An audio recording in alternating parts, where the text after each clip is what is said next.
Oh my god! I can't believe I did that. I can't believe that happened to me again! That happens to me all the time. Hello, I'm making tea right now. I'm taking the tea out of the tea condom. How are you guys? How is your Friday? Happy Friday! Thank goodness it's Friday! Ahahaha! You cannot bat me because I took the bat command away because it fucks up my face. I would not enjoy facial reconstruction surgery. No, no, no, no, no. How are you guys? Today we're doing Concert 101. Isn't that exciting? That's exactly the content that my core viewing audience is interested in, and totally not how can we put more lizards on screen. Also, I need to enact the lizards. The lizards need to exist for the first part. How was my audio today? I know last time? Not yesterday. No. I don't know. I don't know how things work anymore. I'm lost, guys. I'm lost. Anyways, welcome in, Speed Gamer. Welcome in, Rollin. Welcome in, Cass, F in chat. I think that's everyone. Today we are. Oh, I got Twitter DMs.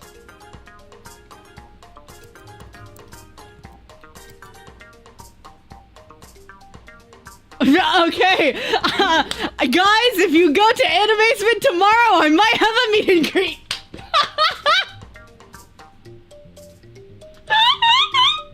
I'm sorry. This is crazy. Meow. Hi guys. Hello. Welcome to the Twig stream.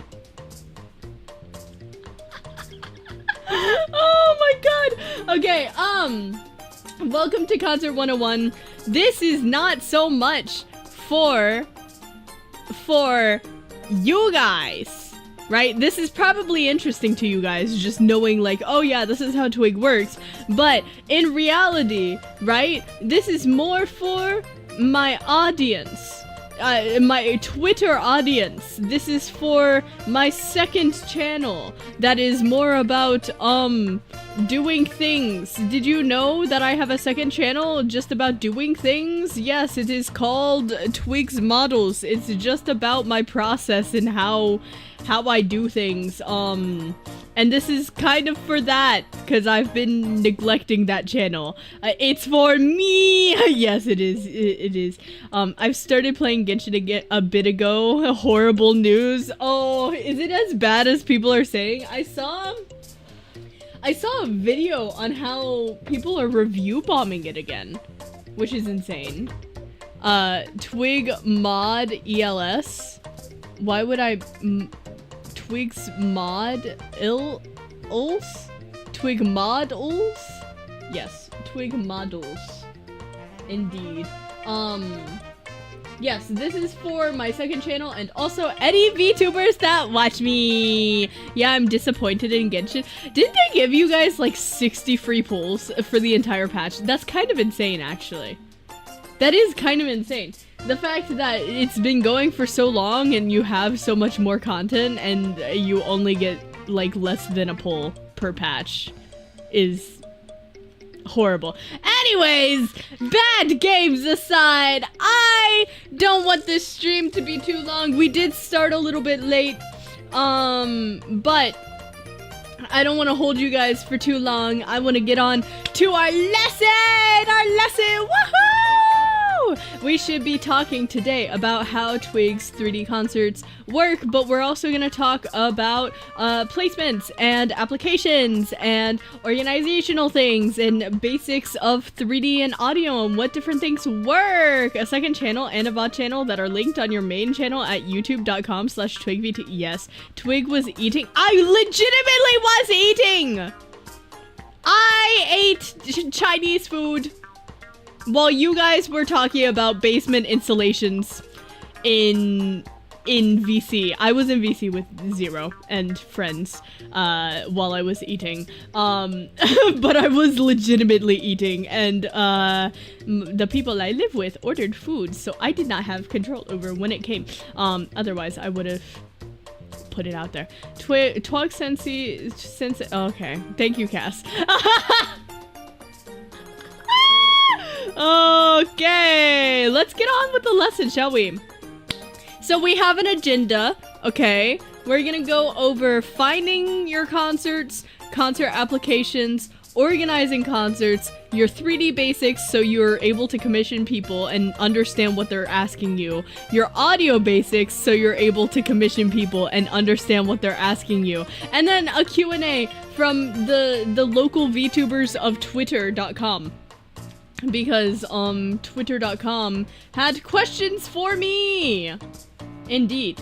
Anyways, let's head off! Let's go and blast off to the first thing! Let's talk about finding concerts. I feel like this is one of the things that I get asked about a lot.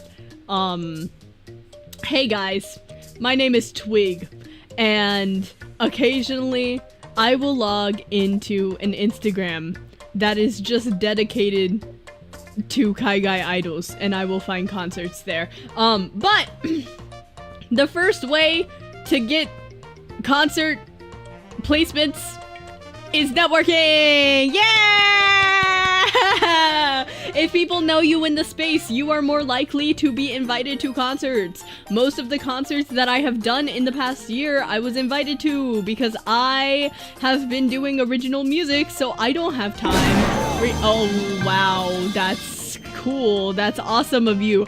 I don't have time to apply to a bunch of things right now. I want to get back into applying things, but networking is your best friend. This is the #1 way that I end up with concerts, because I end up running concerts, and then those people know me, and then they invite me to their concerts, and it's fantastic, and it's awesome. Also, have I mentioned that I run concerts, and also, if you want someone to write your documentation for you, like, you know, set up your Discord, and give you, like, the timeline, and do all of the shit here, I do have event management commission. Yes, $30, and you get access to unlimited Twig knowledge. Anyways. Networking, you mean slightly advanced lying? I don't even think it's slightly advanced lying. I think networking is generally just maintaining a professional demeanor. You work with someone, and then you make sure that you are good on deadlines. You make sure that you meet their expectations, you make sure that you are pleasant to work with, and then they will likely invite you to more things. This has happened. Like, in the last year, I did a concert, then applied to a concert, got into that concert. That concert led me into having a karaoke relay, which then led me to having a cover. So, like... Yes, I used to be like, ew, networking, but this past year has been like, oh, networking works. Networking works. This is the #1 way that people get placements. Unfortunately, without a network, you probably aren't even aware of the opportunities that are out there, because you don't know the people who are making the opportunities, so you don't see the opportunities until after they're gone. Until after things are being streamed, and things like that. So... after networking, you have Twitter, the second best way to find concerts. Twitter is where all of the VTubers ever are. If you do not use Twitter as a VTuber, I fear you are missing out. Twitter is my platform where I am not speaking to my general audience. I am speaking to other VTubers on Twitter. That is my networking platform, and I think that strategy, that mentality is great, because I don't have to worry about converting my Twitter viewership to YouTube, and I don't have to worry about converting my YouTube viewers who do not give a shit about my Twitter to Twitter. I can use Twitter to make myself look good in the eyes of other VTubers, so that they want to apply to my things. You can use Twitter to find people like me to apply to their things, such as Obake Pam does yearly concerts. She does a very famous Christmas concert where a bunch of VTubers get in famously. It's group songs, and she works very hard on them, and she's incredibly sweet and supportive. I highly recommend working with her. Ada Lyra does a charity concert every year. You should keep tabs on her if you want to be involved with Your Sound Matters. Corey Ojo does various in-person concerts in movie theaters and other screenings in the real world for VTubers. Corey is like often scouting. You can probably find an event for her, like, I would say every 3 months. And then you have me. I constantly scout for a bunch of different bullshit all the time. So, yeah. Check my Twitter. And then Instagram. If you are interested in being in convention placements, the convention space is largely occupied on Instagram. This is why I have a Twig VTuber Instagram, because, when you have a VTuber Instagram, this is Twog general bullshit. Yes, that is me. I am the general bullshit person. I will put on things like the orb karaoke relay where everyone gets stupid little orbs to put on for April Fools. I do not do professional things. They're getting there, but like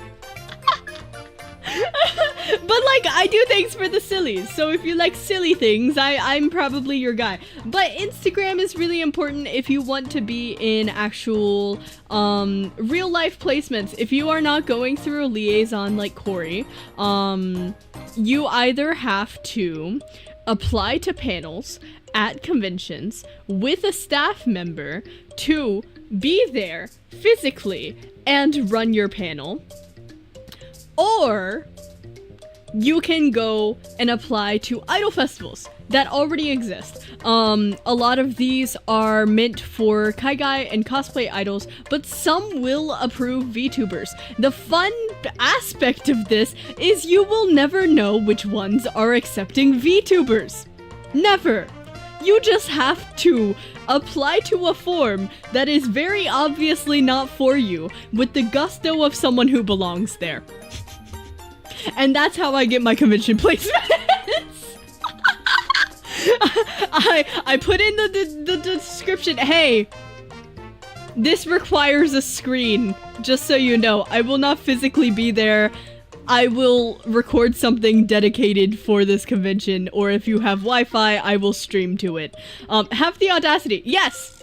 That is literally all it is. Having the audacity to apply to things you are very clearly not meant to apply to. If you don't have the audacity to do that, there are a few cons that do accept VTuber applications every year. One of them is MomoCon. MomoCon is in Georgia. I believe Anime Matsuri also accepts VTuber applications. You can always apply to be a guest at a convention. They will not always accommodate you, but sometimes it's worth shooting a shot at like smaller conventions.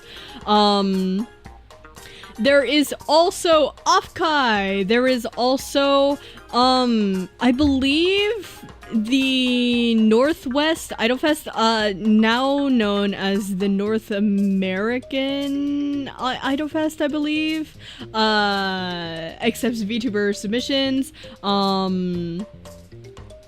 AWA Starlight Idol Festival also.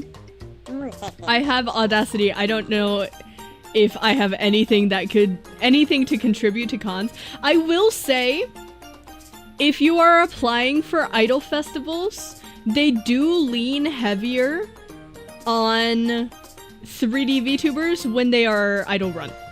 That is a big thing. Like, if you have 3D and you want to be doing in-person events, you probably have an advantage if it is not a VTuber dedicated event, because you are more likely to kind of meld seamlessly into the environment. I've also performed in bars this way.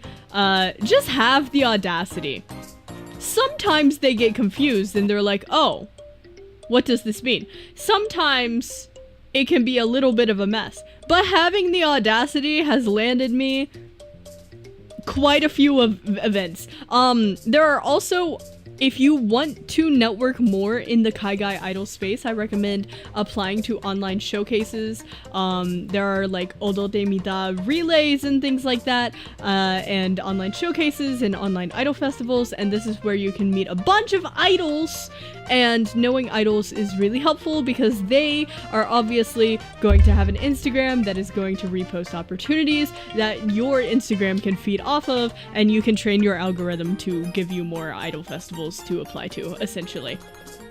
So that's finding them in the first place, but you have to apply to these things as well. Unless you are doing the networking to be able to just flat out be invited, most of the time there is going to be an application. I know for my case, I invite people and still send them a form because as an organizer, it's just easier to have everyone's information at the same place.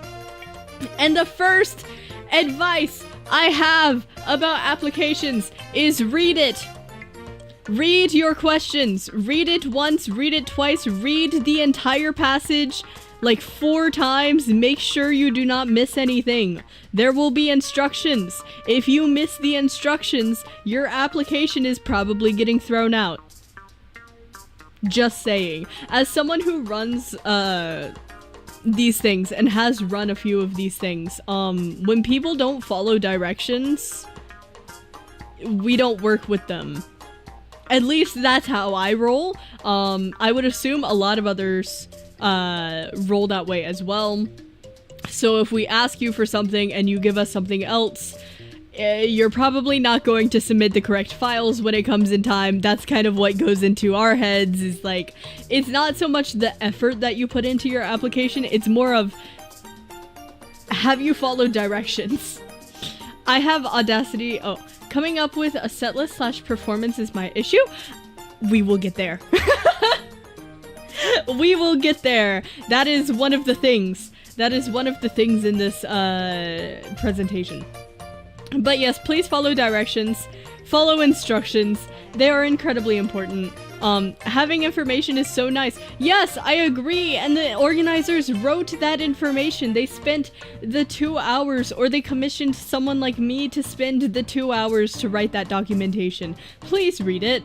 It probably has exactly what they're looking for in it. If they ask for a link, send a link. This is easy. They could, the baseline thing, like, hey, link your Instagram, link your Twitter. Do not send a handle. Send the link. Send a clickable link. If they're like, link your song, send a clickable link. If they ask for a format, use that format. You would be surprised. You would be very surprised at how many people get that wrong.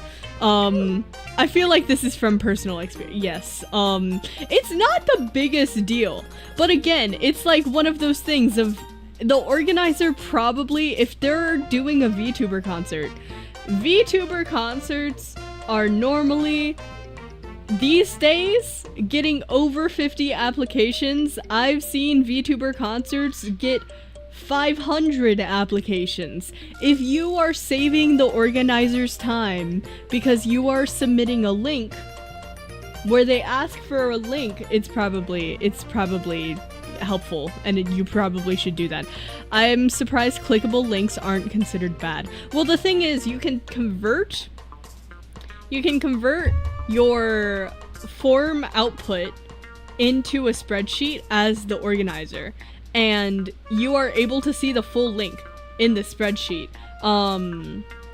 Clickable links are good in most applications. Like, if they're specifically asking for a link, send a link.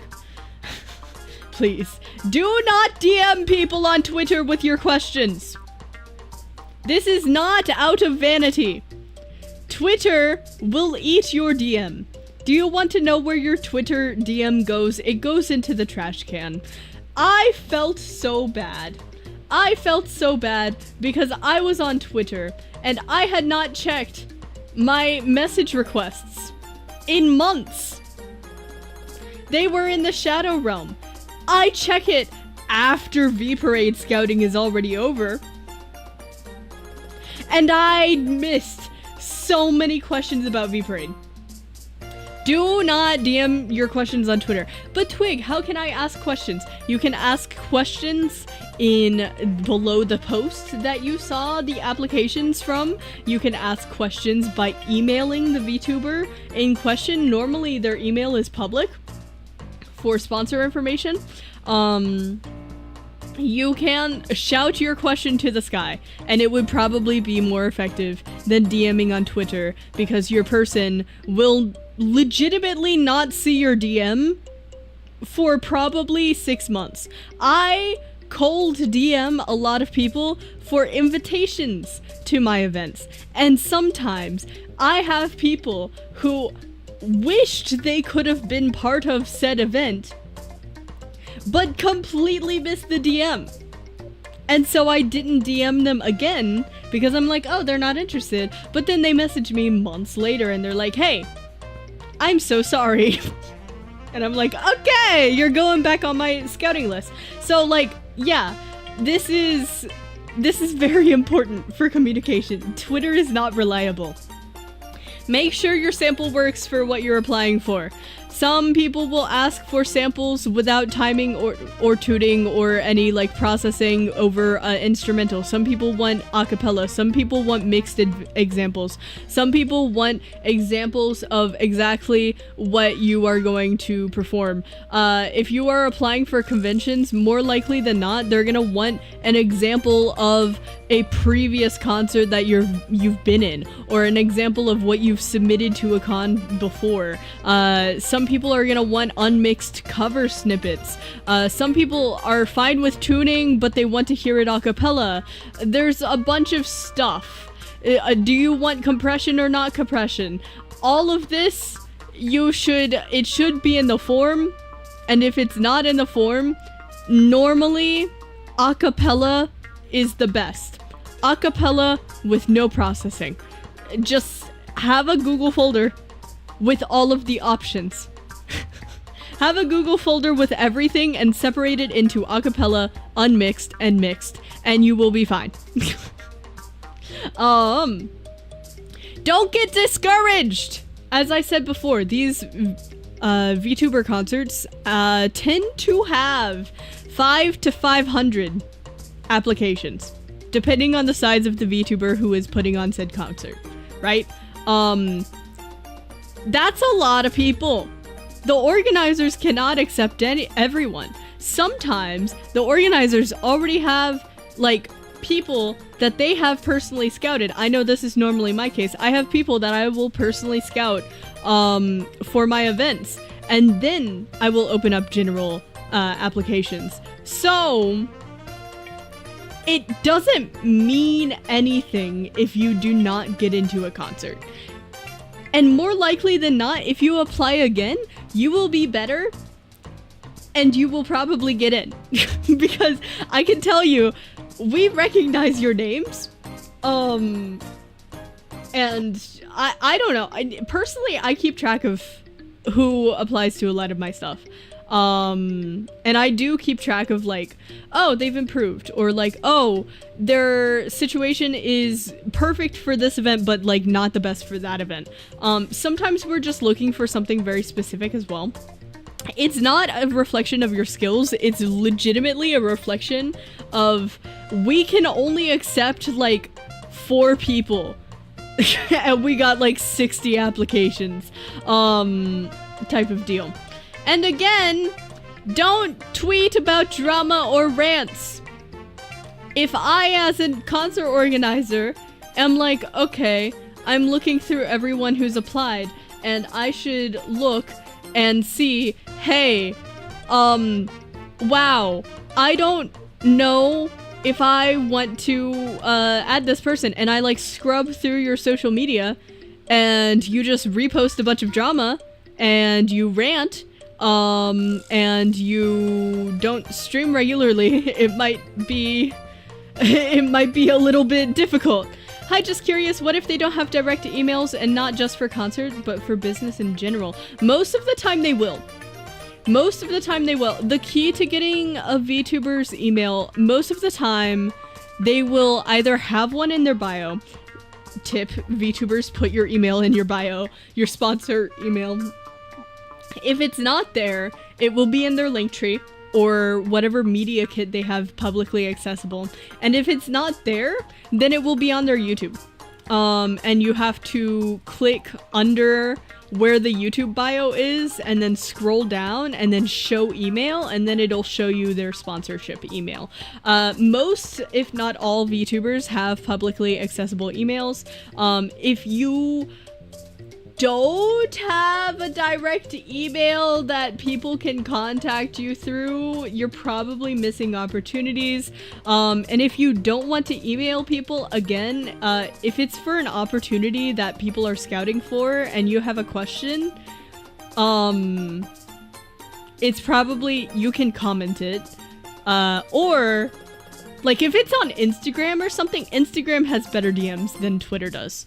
But Twitter specifically DMs is really bad. And once you get into actually like facilitating those concerts, there will be a Discord set up, and I always email the link to those Discords. But there will be a Discord set up for direct communication, so a lot of the people who I have worked with previously, I have their Discord. Discord DMs aren't too bad either, yes, but if you are going to DM someone, make sure it is not just, hey, can I ask you something? Or hi, or something like that. It has to be, hey, I'm interested in applying to your concert. I had a question about this. Here is my question. Make it specific. Your DM should have purpose. Otherwise, you will not get responded to. I am so sorry. There are so many bots in the world. There are so many bots in the world. Don't friend request anyone either, unless you ask. But yeah, general DMs is generally okay as long as it's the format of, hey, I'm doing this thing, I had a question about this, or would you be interested in this, or I'm worried about this, can you help me? Stuff like that is generally fine, especially like, I will say, if you want to become a VTuber, don't be afraid of DMing VTubers asking for advice as well. Most VTubers that I have known have been really, really, really nice about giving out advice. So that's really cool. Let's talk about organizing! Let's say you can't get into any concerts right now, so you decide to put on your own concert. Your clear documentation is going to be your key. If people don't understand what they're supposed to do, basically get to the point in one message, no small talk. Yes, exactly. They should understand exactly why you're DMing them in one message. Yes, treat DM like a chat in a crowded stream. Complete and concise, or it won't be understood even if it's seen. Yes, exactly. So like, for instance, if I have an event, I will be like, hey, insert VTuber, I have an event on this date, the deadline is on this deadline, it is this sort of event, you would be required to submit these things, are you interested in participating? If so, may I have your email to invite you to the Discord server? And is it okay to have you fill out a form? Like, that is generally, like, kind of the format of my scouting DMs. And it works. It works. But for organizing, you really want to be clear on communication. I think I have kind of made this into an art form that I'm very proud of, but sometimes you will have concerts where it's not clear what file type you're supposed to submit it, and it's not clear where you're supposed to submit this thing, or it's really hard to find where the deadlines are, or you have no clue whether you're supposed to mix your thing or not. Most VTubers will create a document, some will create information channels in the Discord. It depends on how you want to do it. A lot of VTuber concerts is also facilitated by Google Drive. Typically for standard issue online VTuber concerts where there are group songs, you will be assigned a part in a song, and then you will sing your part, and then you will submit that part to a folder with all of your stuff. So sometimes they'll ask for a lip sync video, sometimes they'll ask for a PNG, sometimes the lip sync video is on a green screen or on a background. Both of those things are... all of that information needs to be clearly dictated of like what exactly people need from you. And if people are confused, then you probably didn't write things clear enough, and you probably need to improve your formatting. Again, you can pay me to do this. I do this professionally, kind of. Check in before things are due. I always do check-ins in DM when things are a month out, and then when things are a week out. It is how people stay on top of it, because let me tell you, people will forget. You should always account for like 4 or 5 people to not submit their things. Because that's just the reality of things. Things happen, life happens, people forget, there are circumstances. Some people are in a bunch of concerts at once. A lot of people in the VTubing sphere are really busy, so having that check-in, you might think that you're bothering people, but if they haven't submitted, and if they haven't, like, talked about their submission, or if they're, like, close to being late, you probably want to check in with them. +1, I do this with artists for events I run. Yes, indeed. I also think for, like, if, just generally, if you're commissioning someone, I don't set deadlines for my commissions because I'm very, like, flexible on commissions. I don't generally use commissions for events. I do things myself. But even then, I will check in every week to be like, hey, what's the progress? Or like every other week, depending on what it is and how busy the commissioner is. Deadlines should have run over time. They should. You should not be operating on a system that requires everyone to submit, even within a month of the next step. You should probably have at least 2 weeks after every deadline of wiggle room, because people will be late. And if people are late and you have to put up the concert 2 weeks after the deadline because you think, oh, that's how long it's gonna take for me to edit everything together, you're gonna be working until the day of the concert.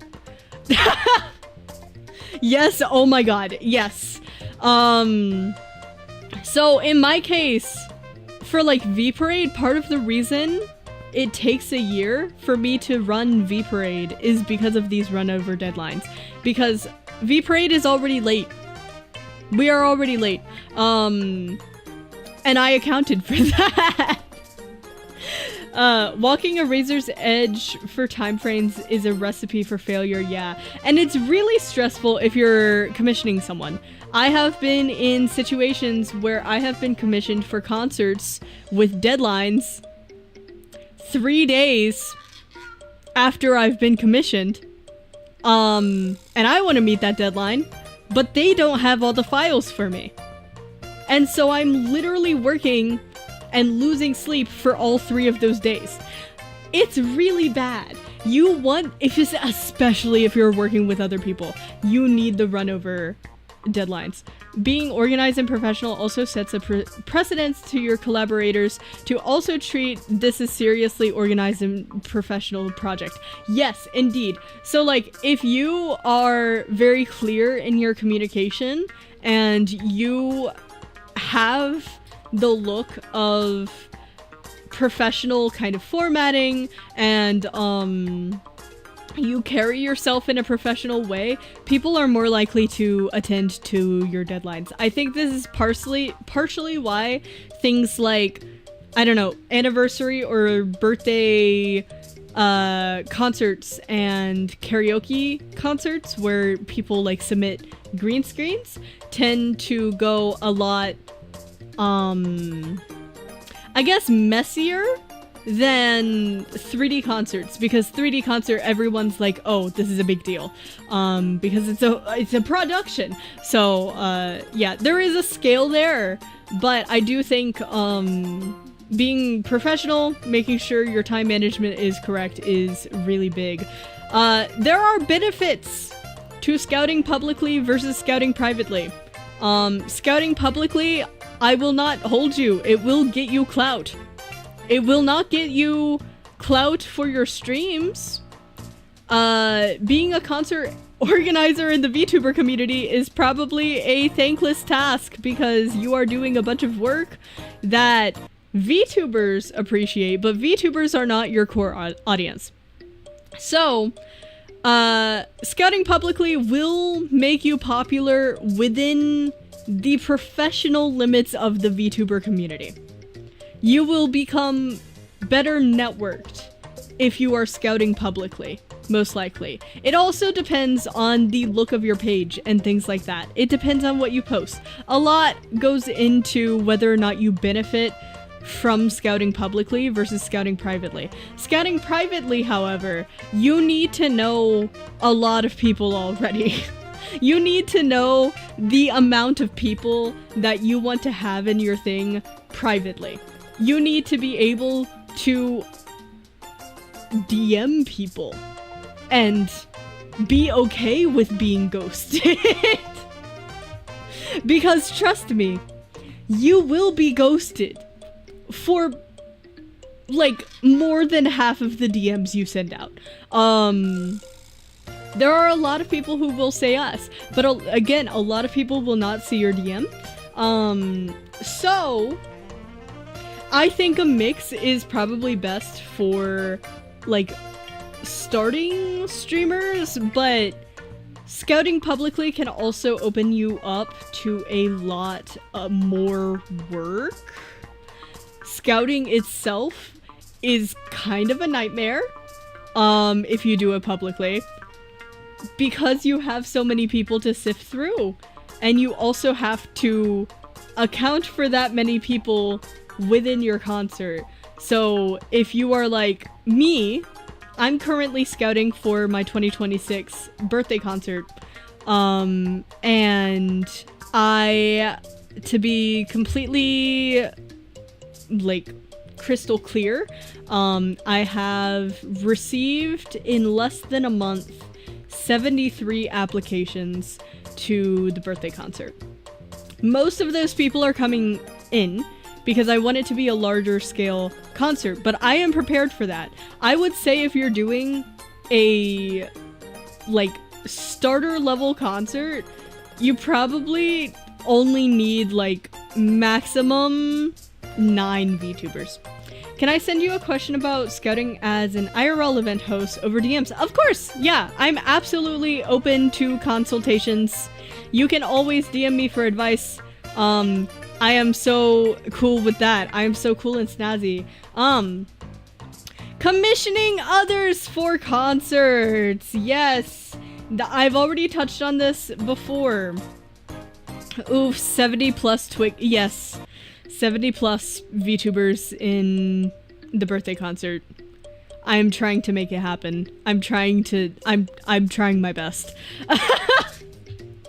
I am trying my best. I think it's gonna go well. I do. I genuinely do. I don't think most of the songs are looking too crowded. The last song is gonna have everyone in it, but everyone's in like groups for that, so it's gonna be okay. But commissioning others for concerts, and this also goes for other events, generally, you're gonna want to consider what you have the budget for. Please budget your concerts. Sometimes when you are doing a concert, you can actually have the participants, work on the concert with you. So if you don't want to do anything, if you don't know how to do something, so like say you're like me with V-Parade 1, I didn't know anything about audio. I knew everything about graphic design and 3D. So when I was scouting, I was also scouting for audio team members. There was a section of my form that was just about like, hey, would you also like to be on staff for this? So that is one avenue that you can go, but if you can pay people, it's really nice. Sometimes you'll be able to find packages for concerts. Personally, I don't have any experience with commissioning others for concerts, but I will say VGen is a really handy site. I have been someone who has been commissioned for concerts. I will say knowing that it is a concert is really helpful, and also you want to have very, very, very, very, very wide deadlines. The sooner the commissioner knows about the concert, what they'll be doing, the sooner they have the files, the better, because concerts are a lot of work. There's, especially depending on how many people operate within the concert, it's a lot of work, especially for someone like me, a mocap person. I would potentially have to learn dances and things like that. So preparation is really, really, really, really, really important, so that no one is late. General timeline advice. Yes, so again, schedule things in advance. Don't expect to be able to put on a concert in a month. I've done it before. It's painful. It is really painful, but ultimately you have to consider, first, people have to have the time to scout. And then after the scouting time, you have to have time to be able to do all the logistics of assigning people to songs, doing the lyric splits, setting up the Discord. If you are not setting up your documentation while you're scouting, I don't know what you're doing. Then you have to account for the time that it'll take for people to learn their parts, for them to record their parts, for them to record whatever visual aspects that they have, for them to do all of that stuff. You have to account for the time it takes for graphics. You have to account for all the time that it takes to do all the editing. You have to account for all of the time that it does to render things if you're in 3D, and if you're in 3D, mocap things, and do all the mocap cleanup and the camera animations and everything like that. So all of these things, all of these separate things should have buffer time in between them, just in case something happens to you or one of your participants or staff members. This is general project management. You can apply this logic to covers as well. How long is it going to take to do the art? Can we record while the art is being made? If we record while doing the art, how long does it take for the mixer to do it? Once we get the art and the mix, will they be done at the same time? Can we submit them to a motion graphics person at the same time? How long is that going to take? How long is the marketing going to take? All of these things are things to consider. Let's talk a little bit about 3D. I want to go over 3D because 3D, I did a poll the other day on Twitter that was like, hey guys, what is an event that you as a VTuber wish and like aspire for? And 3D was number 1. Doing events in venues was number 2. And I think if you're here, you probably want to know baseline about concerts.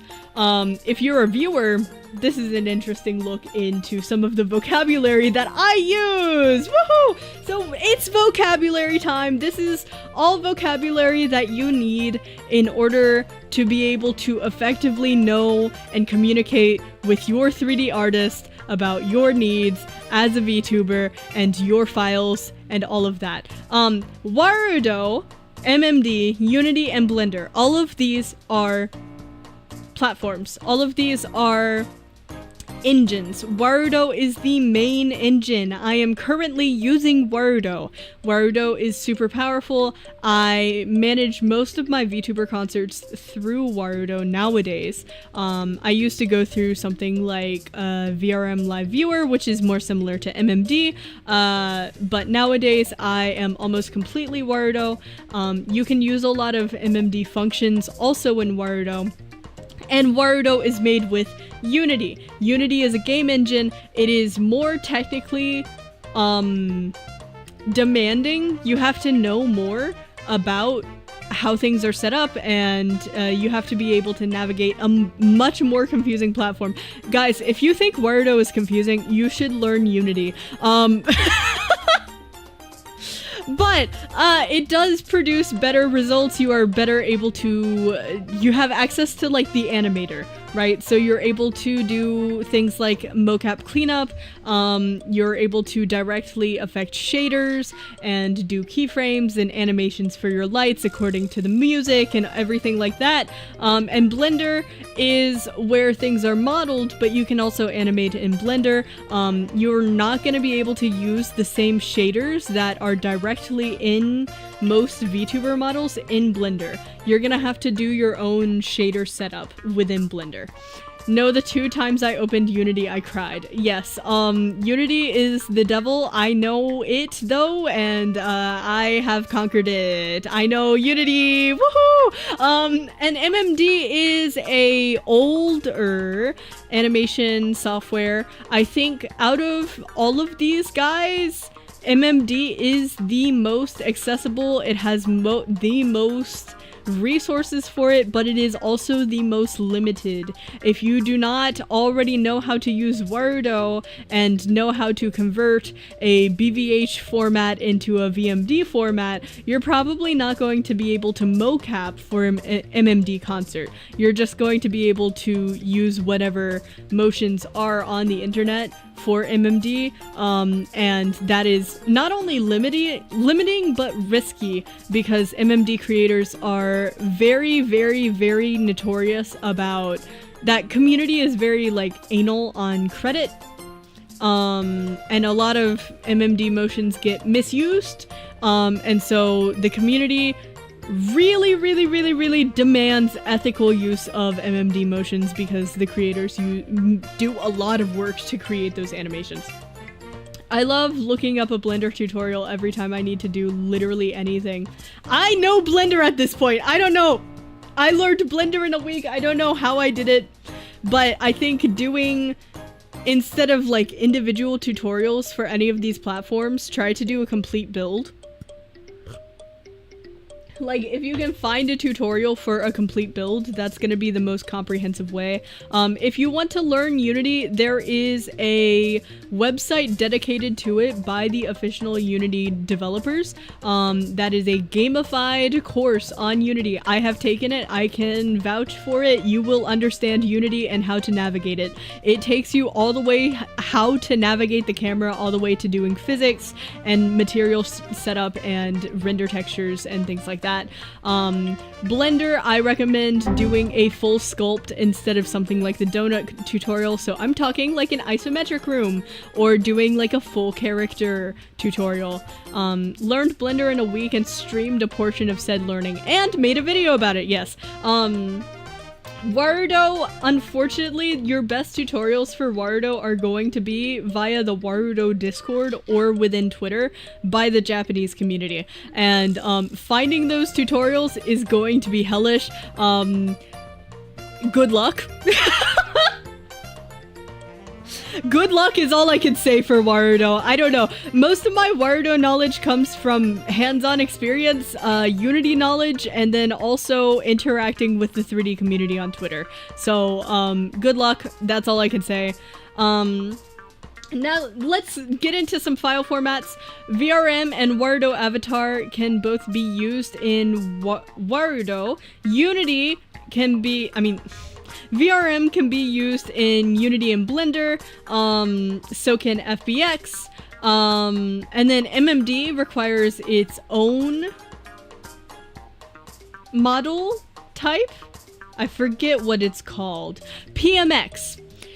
MMD requires your model to be converted to PMX, and that requires its own program called PMX Editor. Most of the time, VRM or FBX is going to be your best bet, but if you are like the majority of the VTuber community, Warudo Avatar is best, because that way you can take it into Warudo and use things like Poyomi or Liltoon. The shaders on this model are Liltoon. And that also enables you, if you have Warudo Pro, to use URP shaders instead of BIRP shaders. Which, what the fuck is that? Oh wait, what the fuck is BIRP versus URP? BIRP is built-in render pipeline. URP is Universal Render Pipeline. BIRP is things like the Mtoon shader, it's Poyomi, it's Liltoon. URP is Potatoon, Nilotoon. The more professional VTuber concerts, like the Phase Connect ones, the V4 Mirai ones, all of them use URP, but you require Warudo Pro license to be able to use URP. I have a Warudo Pro license. I can safely say, if you... Sensei, I'm lost. I'm so sorry. If you do a bunch of concerts, I recommend doing Warudo Pro because not only does it give you access to URP shaders, which is a better pipeline for lighting. That's really what it affects, is lighting, fog, things like that, volumetric stuff. And like backlighting, all of that stuff.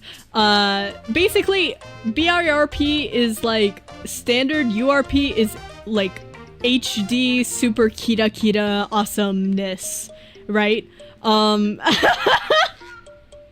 I can feel the brain leaking out of my ears. I'm sorry, guys!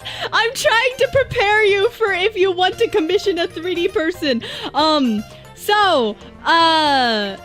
Yeah, if you want to use Nilo Toon, you need a URP and a Warudo Pro license, with a Warudo avatar format avatar. Your Warudo Pro license is also going to give you access to the camera nodes, and I use that a lot for my camera animations. It's really powerful. Anyways, we have a few different types of motion, or like animation things. This is especially a thing, like you won't have to know this if you are using anything pre-made. Like if you're getting someone to do your mocap for you, you probably don't need to know this. Well, actually, if you're commissioning someone like me who's just going to send you the files, you do need to know this because I need to know what file you need it in. But if you are just using MMD motions, you do not need to know all this. But MMD uses VMD motions. Warudo also accepts VMD, so does Blender and Unity with plugins. Warudo Animation is a Warudo native motion, but you can convert it to a Unity animation, and that is best used if you're going to render things in Unity.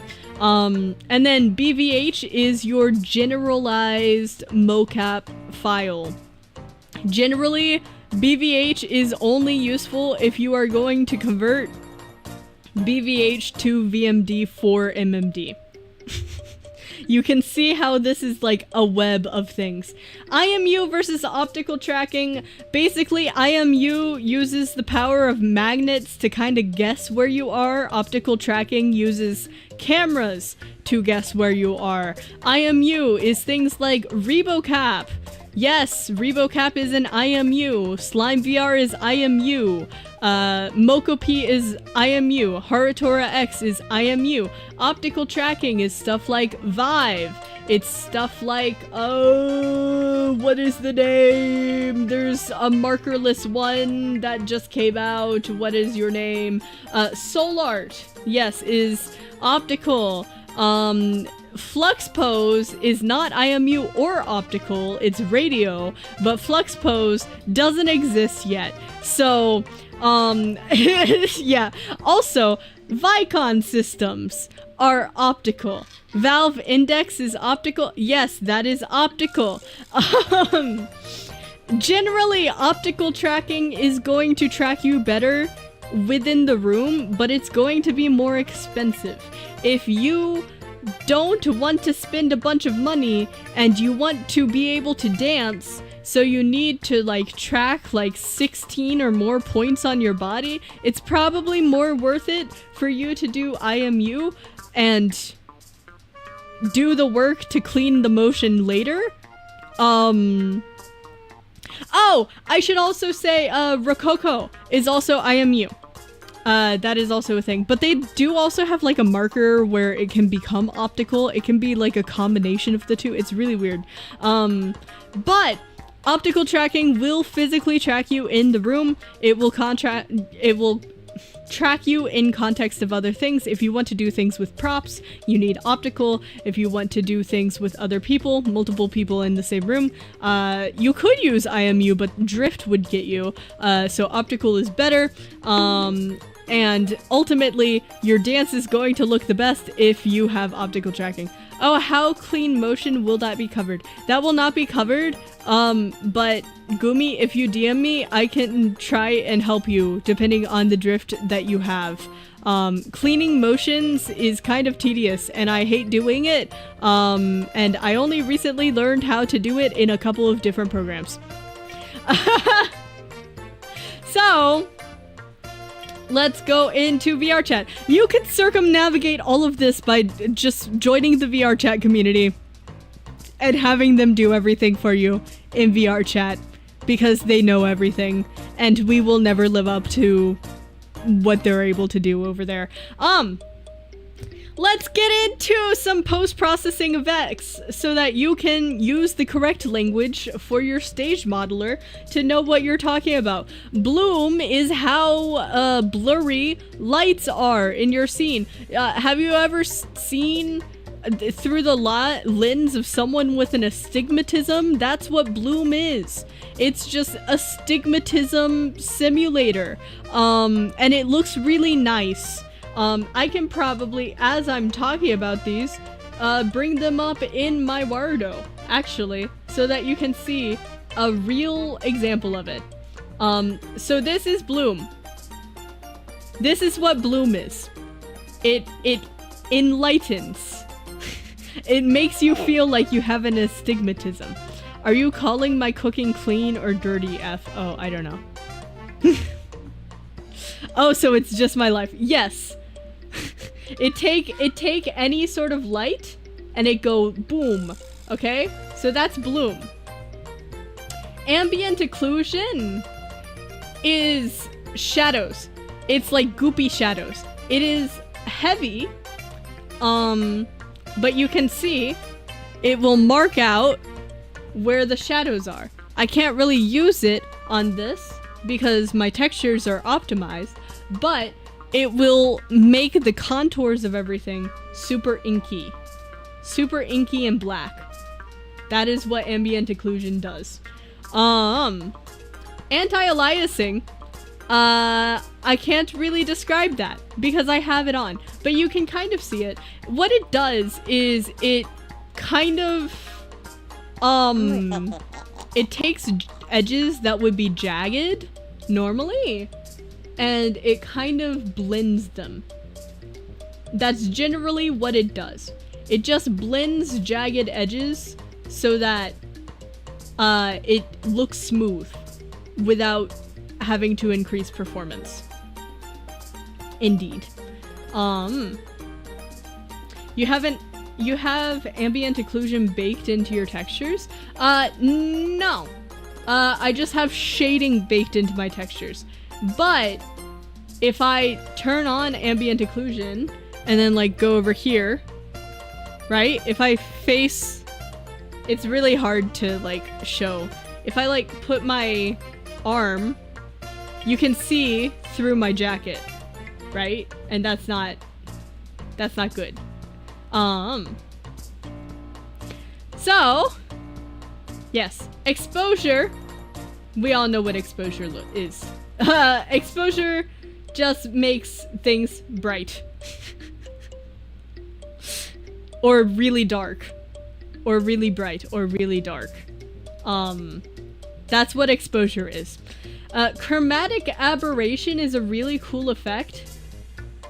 I wonder if I can make this really visible for you. It basically takes the color space and it glitches it. Why is it not working?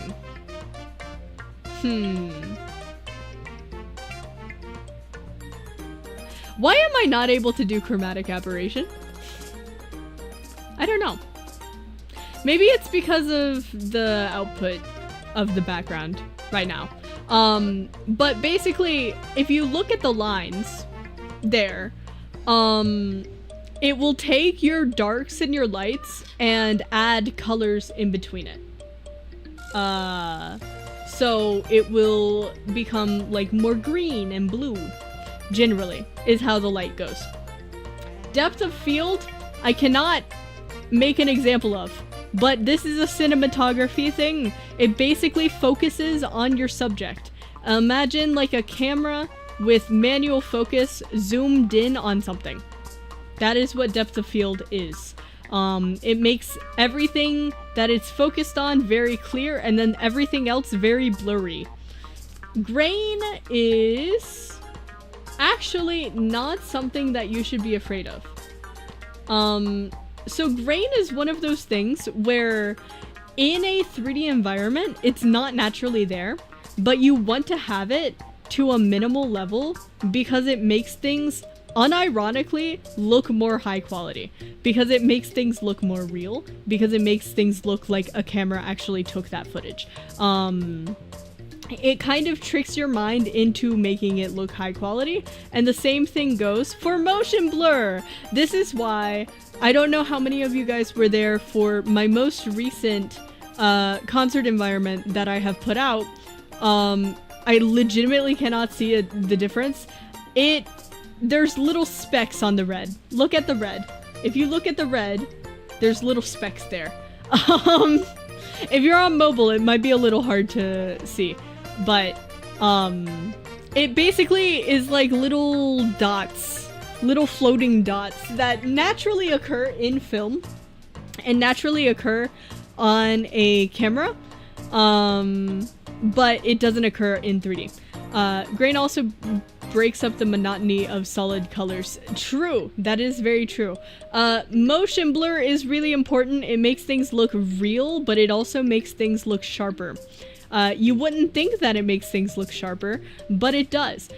If I'm in that 3D environment, I am able to walk around, and with the combination of the depth of field and the motion blur, it makes my model look extremely crisp. It makes the quality ramp up. So that's all of my 3D stuff. Before we move on, do we have questions about 3D? Because I know I just rambled a bunch of word slop to you guys. And I'm so sorry. I'm so sorry. I'm very... 3D this is the thing that I have about 3D. Like, you should not be scared of it because it's easy. I promise you, you can learn about 3D in like a month, right? And be able to do an entire concert if you learn for a month. It's just a lot of vocabulary because everything has a vocab.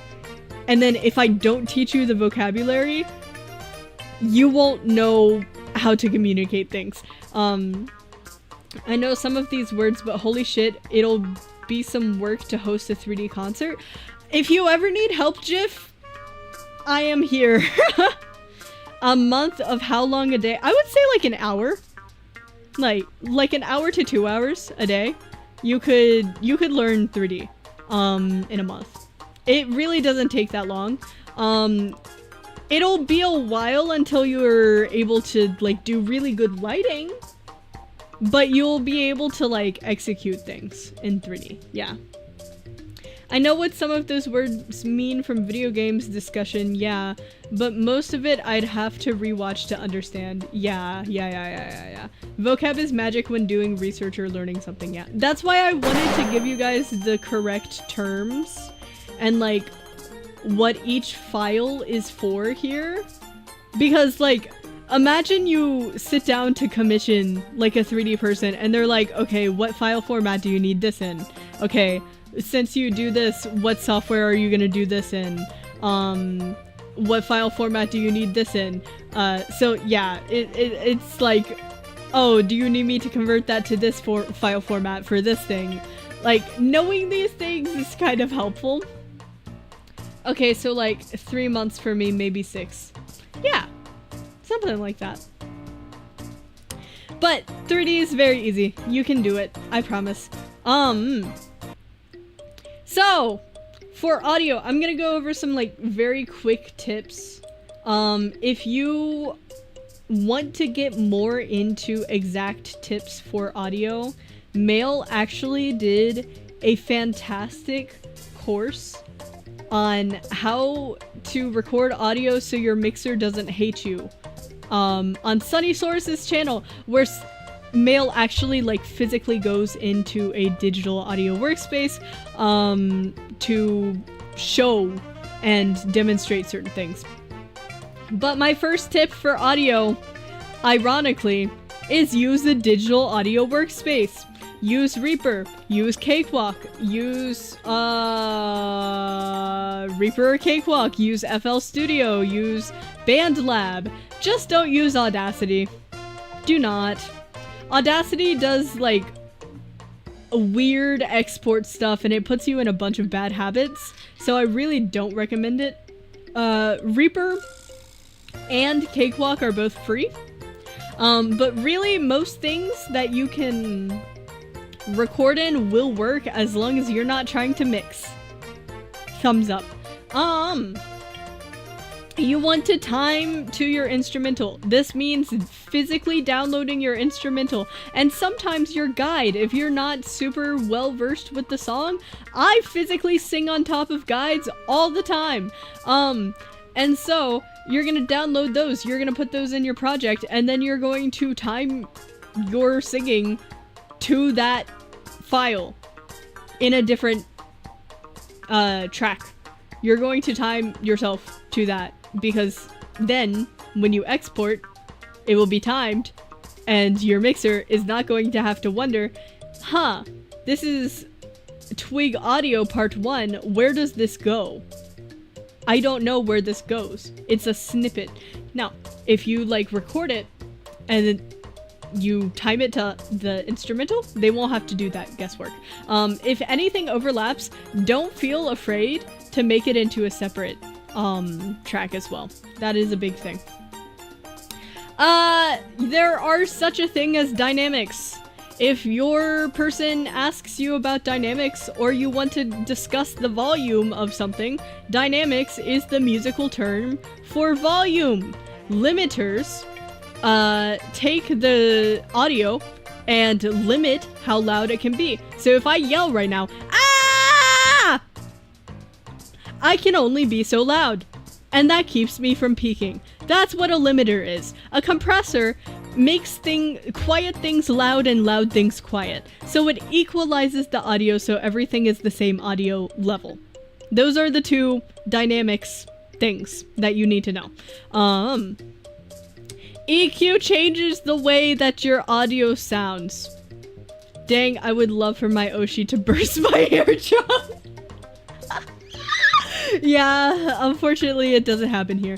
Fun fact, my screen recorder software can record mic audio, but the vocal audio doesn't go through the mic filters. Why would you use screen recorder software? Please don't use OBS to record concerts, guys. I recently found out that one of my friends records in OBS, and I'm trying to get them to convert to Reaper, man. It's difficult. Do what you need to do, but please don't record in OBS. No. Also, if you're sending audio to mixers, please don't put a compressor on that audio. Please let them compress it themselves. EQ is generally okay, unless they ask for it without. EQ is like basically changing the tone of your voice. So like, if I had more of a breathy voice and I wanted my voice to— oh, here's a really good example. You know how like when guys have shitty podcasts and they're on a mic that makes the bass in their voice really boom, and they're like, they sound so like masculine because their voice is just like booming, and it's like the bass is really hitting, but then like the treble isn't hitting as much? That's because of the way that they EQ to their voice. It's not the mic, it is the EQ. It's because their like mids and lows are higher. Something that I struggle with a lot is my voice is really hard to EQ. I have a problem where if too much of my highs are added to a mix, I sound like I'm in a tin can. And it's really bad. So I tend to do that effect with my voice. I tend to mix in a lot of my lows. And then reverb is how echoey you are. It's like a small echo. You can have echo, but echo is not reverb. Reverb is like room emulation. Imagine you're in like a church versus you're in like a closet. Yeah, that's the difference of reverb.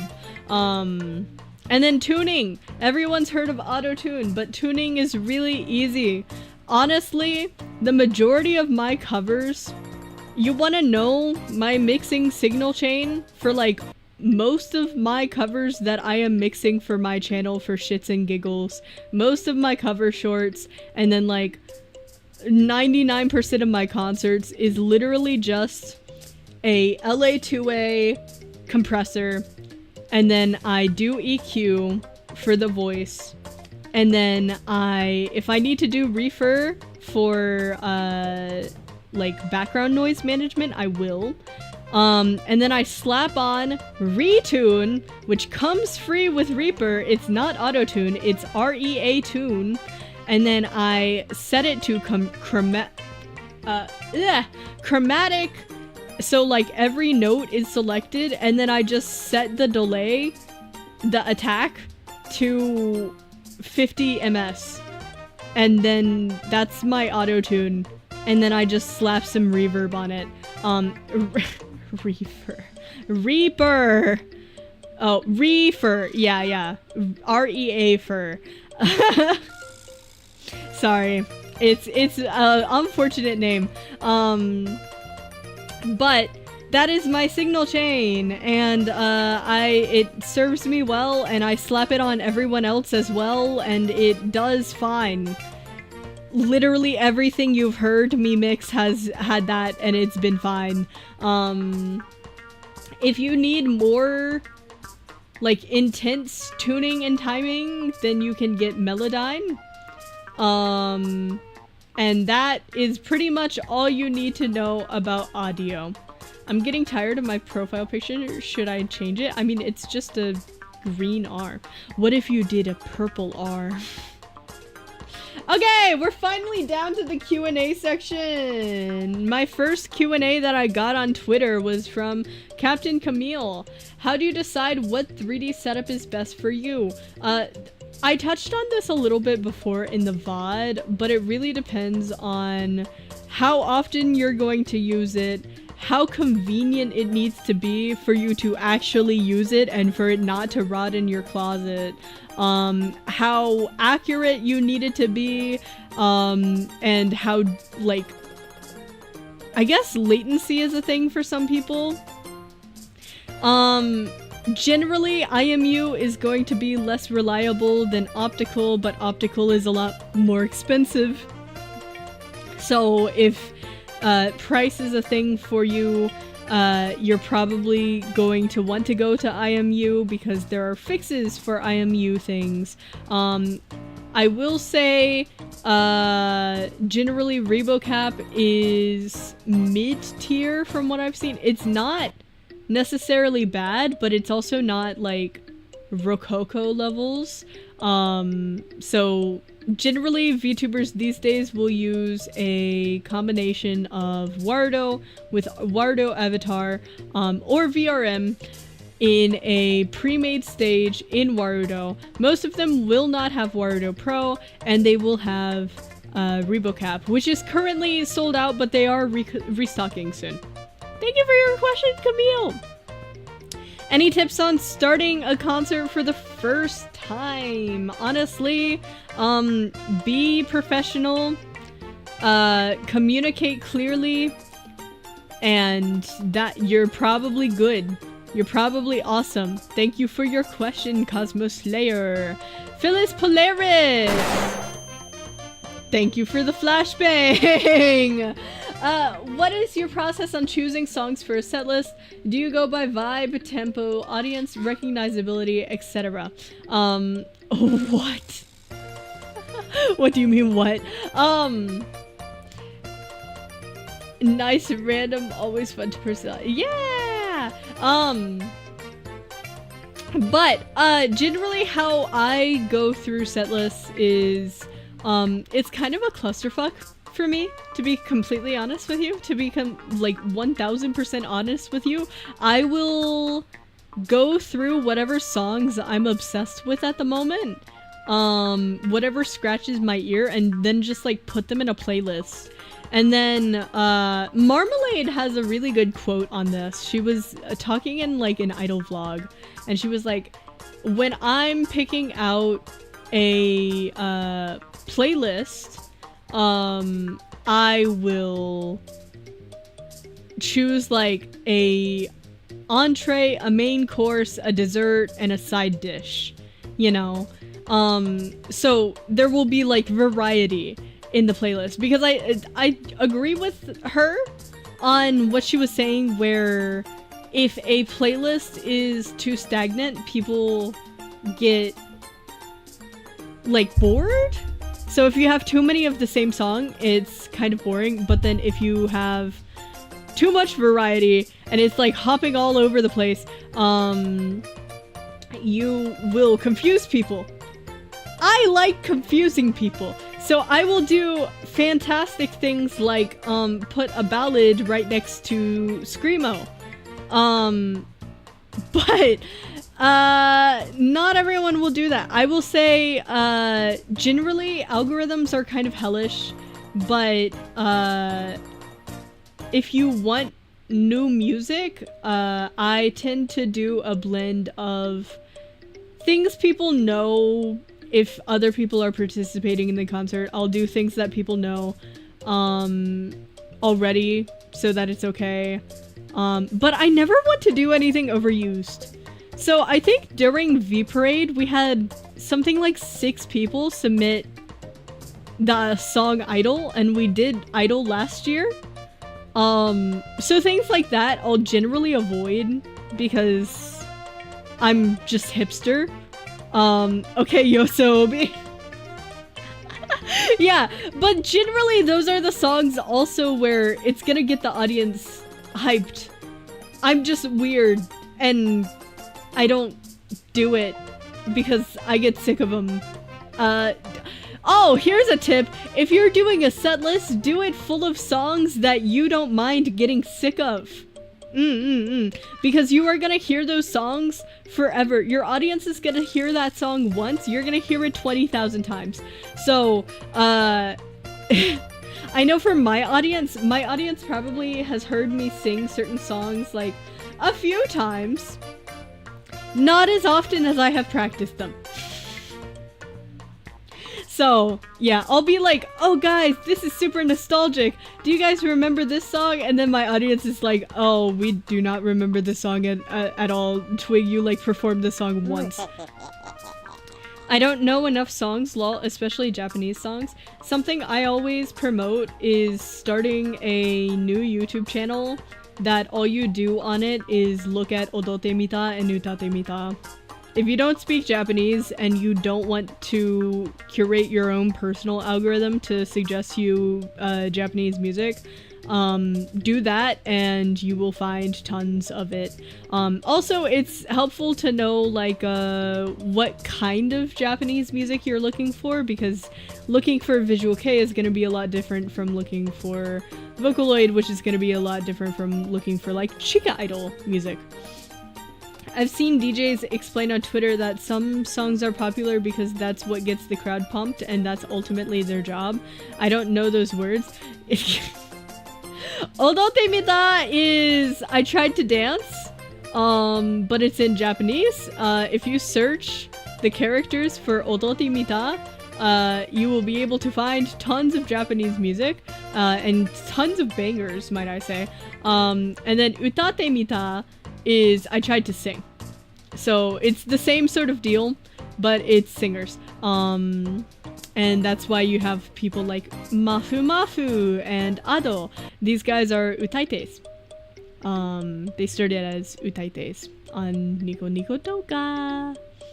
Yeah! But yeah, generally a mix of songs that are generally hype, get people hype, but also it's your concert. You should have your taste. Just make sure it's not boring.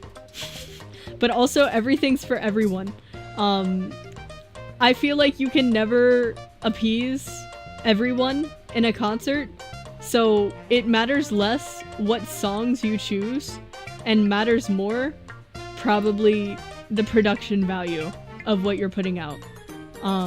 Some songs are going to ultimately get more clout, but generally I would say concerts are more linked to your primary fan base than any of your guests' fan bases, or any of the songs that you do.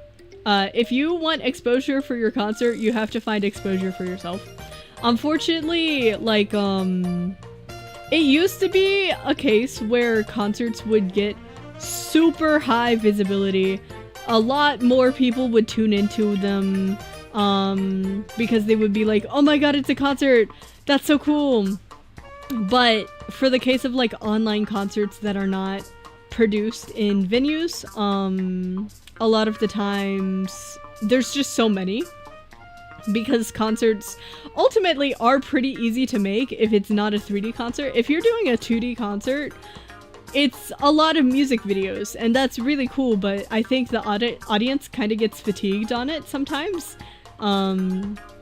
I know a lot of my audience just kind of misses a lot of my performances because I just do so many, I'm involved in so many, and there's just a lot of them generally, and you have to push a lot for your own audience to go to someone else's channel and check out something that they've created.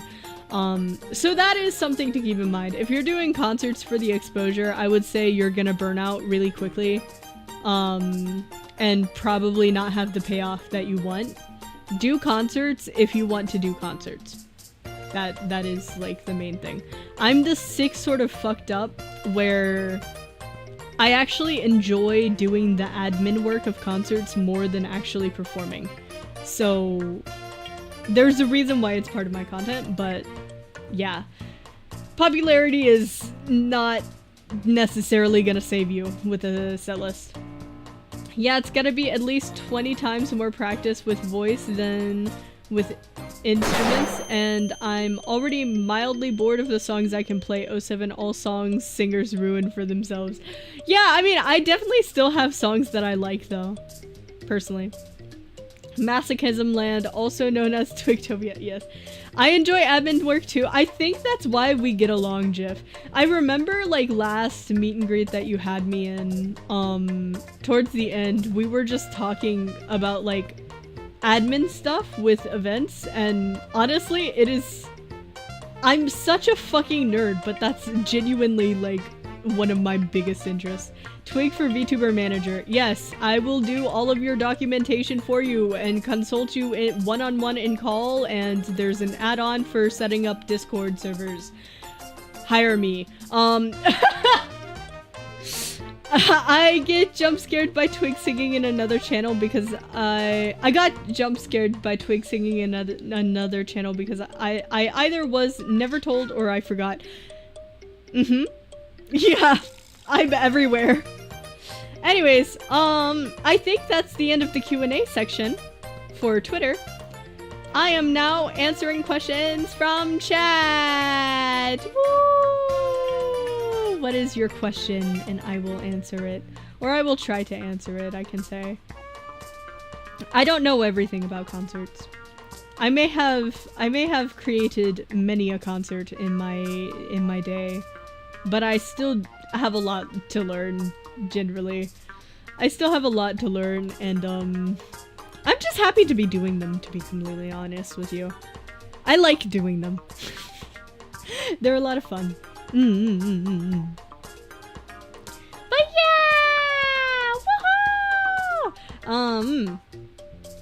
I should check my DMs. I have a bunch of notifications. Okay, thank God. Ooh. I think new people will have copyright questions. You didn't have to pay me $10, Jeff! You didn't have to pay me $10! But seriously, if, even without the commissions, I'm always open for advice.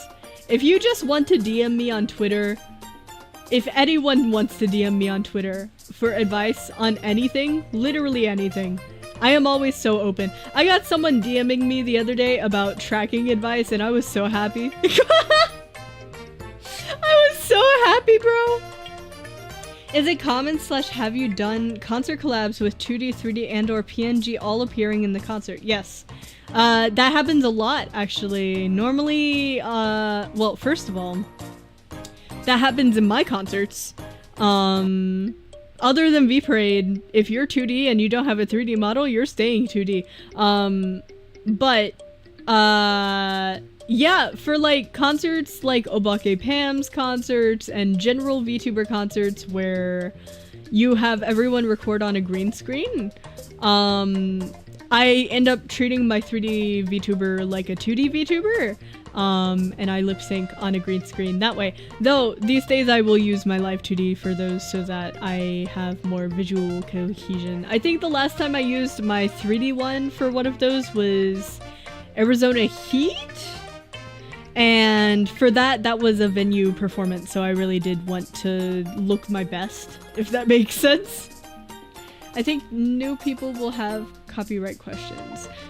Copyright questions, YouTube obtains a mechanical license for people posting covers on here, so as long as you're not distributing the music from your concert, you should be able to cover any song as long as it's not from Japan. You should just accept, I mean, as long as you're not physically in Japan. If you're not physically in Japan, you should be able to cover any song without getting the permission of the rights holder, so long as you don't want to be monetized.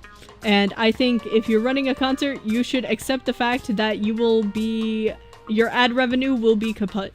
You will not have ad revenue.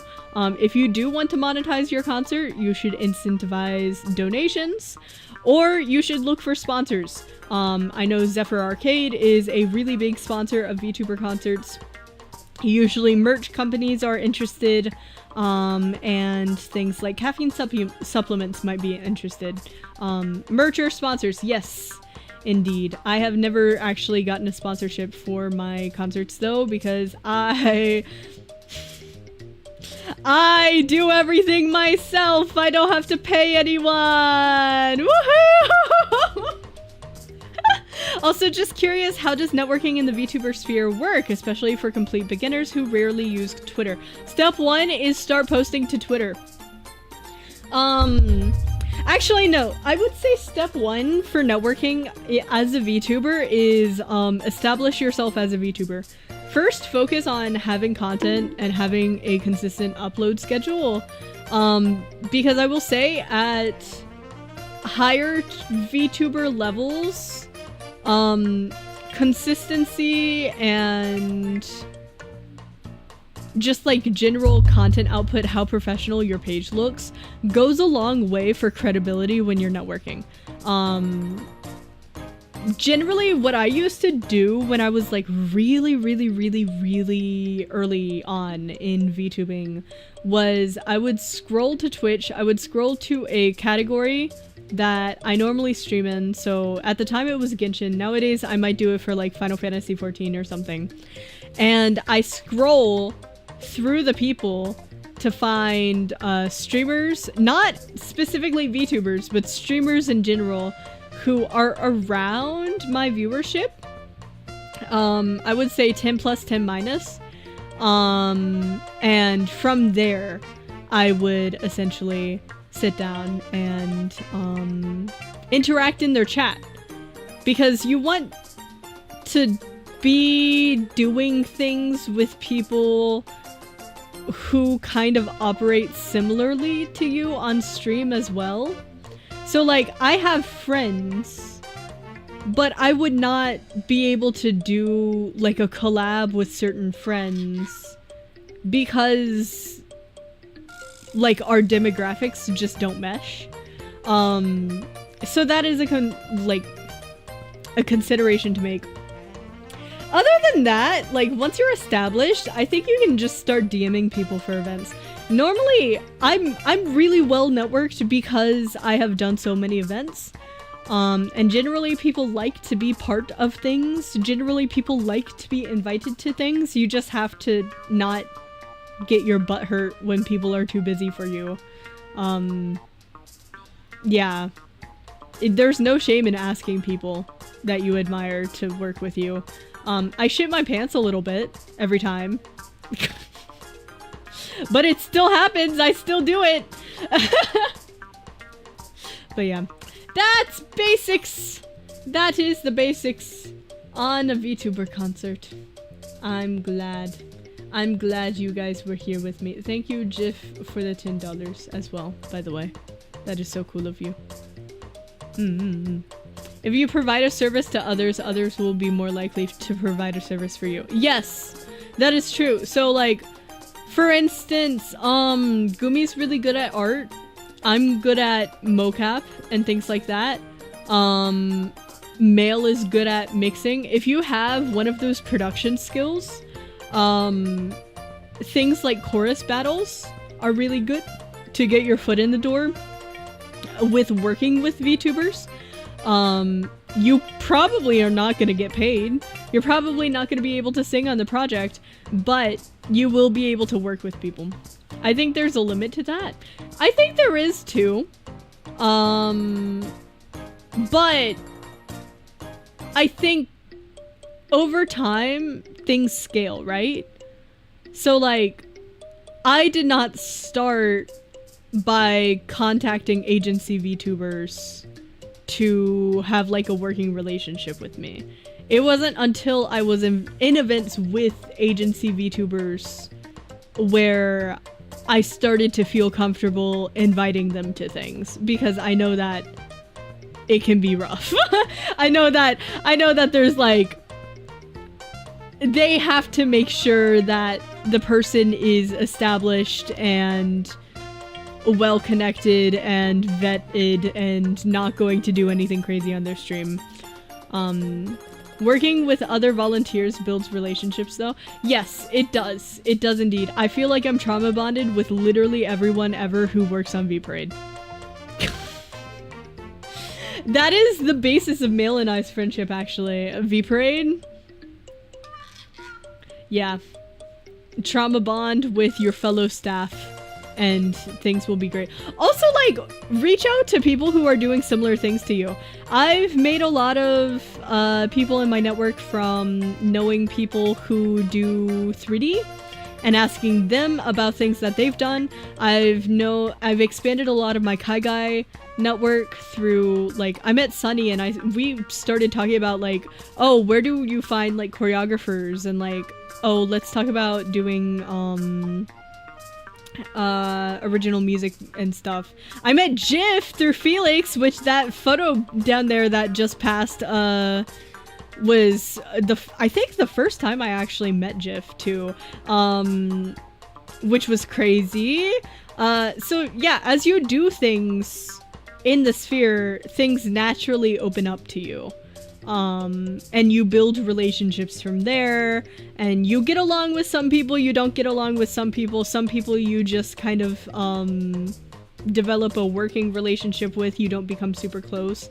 I think there's a variety of relationships in VTubing, and people will demonize professional relationships, but I think it's, like, mutually beneficial. Twig is also uniquely enthusiastic and sincere, so people meet, like... Am I uniquely enthusiastic and sincere? I don't know. Yeah, I could see the enthusiasm. Yeah, I generally want my projects to go down well, and I do a lot of work so that the people who are in them don't have to do as much work. Hell yeah, support your wife, Gumi. Yeah, I mean, Gumi, you've been in a bunch of events now. I don't know what you have to say about all of that stuff. So it's a hobby and/or investment first before possible monetization. Not realistic as a freelance job right away.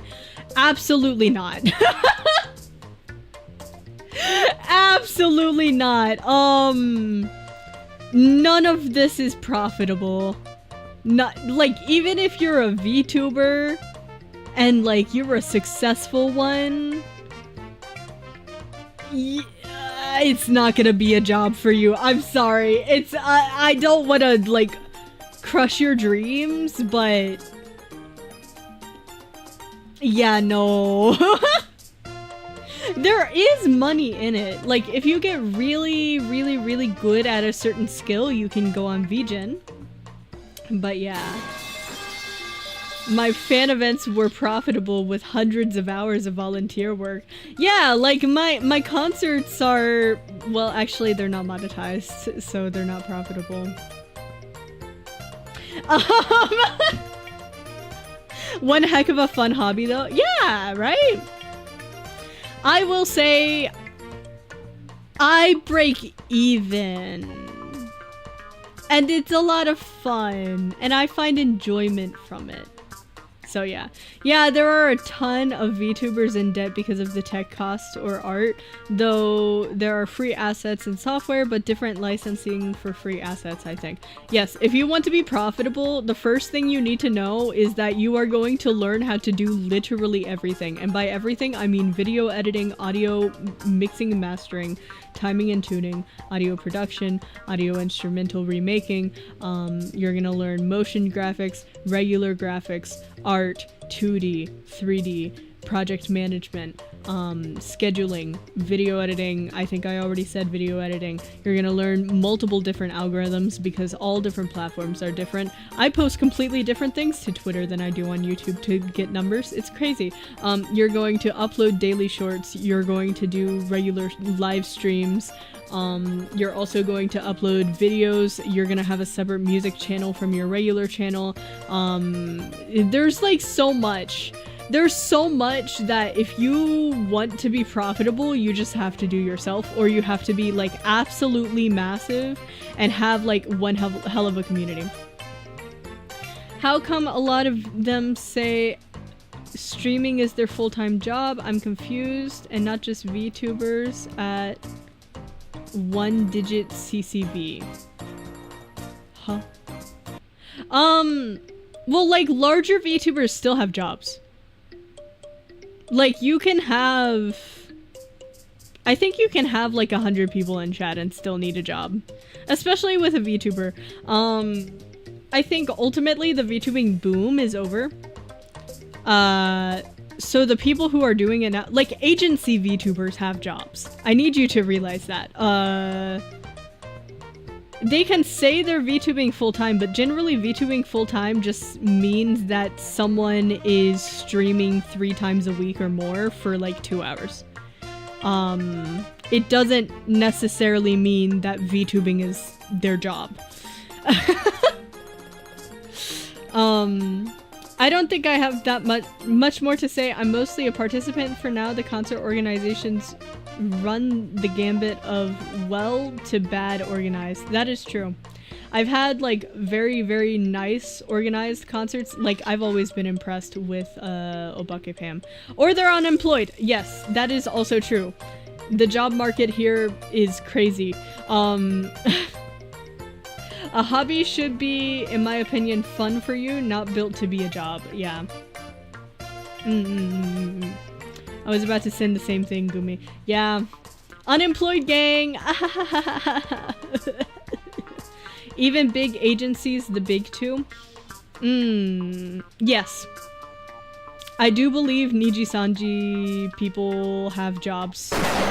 Are you a HoloLive member? I am not a HoloLive member. If I was a HoloLive member, I would have HoloLive level branding. I made this overlay.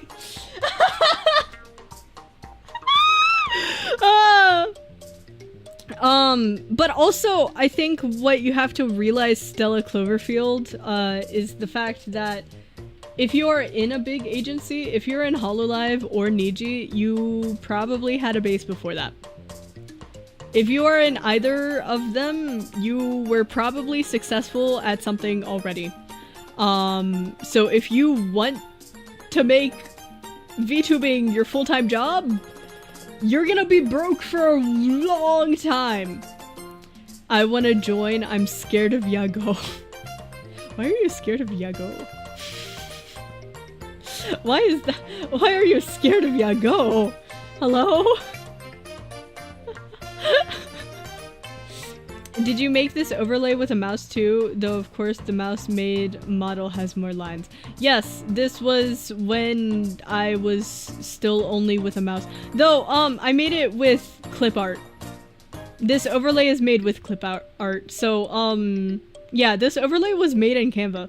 All of my streaming assets were made in Canva. If I update to the next streaming thing, it will all also be made in Canva. The clock is called Kawa Clock.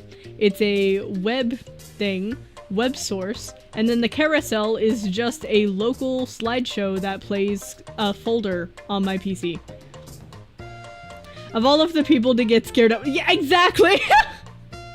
It's the guy who gets brought in to take merch pics and look like someone's uncle they bribed with a strong zero. Literally! Literally, bro! I don't understand it. But yeah. Moral of the story, you are probably not gonna become a full-time VTuber.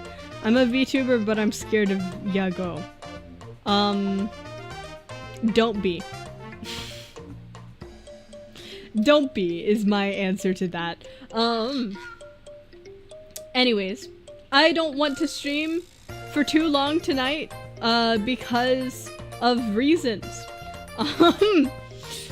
Because of mysterious reasons that are unbeknownst to you as my YouTube chat.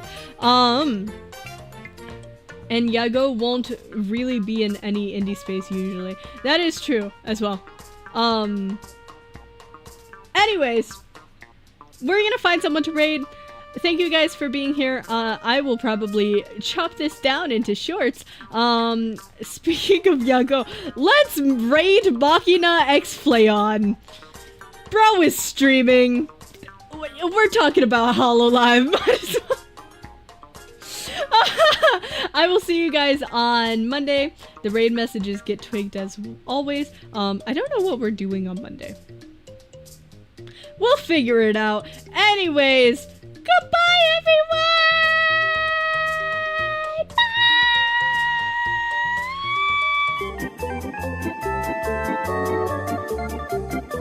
Bye!